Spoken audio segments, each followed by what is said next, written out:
চিঠি লিখে পাঠিয়েছেন যে তিনি আসতে পারবেন না। এখন উপায়? উপায় উপায় একটা ঠিক করে ফেলেছি। আপনি দেখে নেবেন, যাকে ঠিক করেছি সে টেটানের চেয়ে কোনো অংশে খারাপ করবে না। কে সে? সব ভুলেই যাচ্ছে একটা বইতে।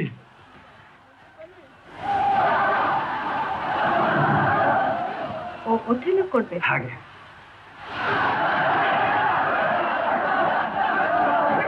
ও যদি ওথেলো করে আমাকে বাদ দিয়ে অন্য কাউকে না। ম্যাডাম ম্যাডাম শুনুন প্লিজ, বি রিজনেবল। এতগুলো লোক ওই ড্রামা পোর্শনটুকু দেখবার জন্য বসে আছে। এখন আপনি যদি না করেন তাহলে আমাদের সকলের মুখে চুনকারি পড়ে যাবে। ফর গড সেক একটু কনসিডার করুন প্লিজ।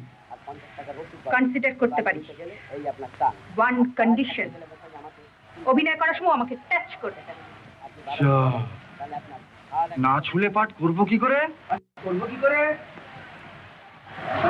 না ছুঁয়ে বুঝি পাঠ করা যায় না? না ছুঁয়ে তুই পাঠ কর। আর আপনি যখন বলছেন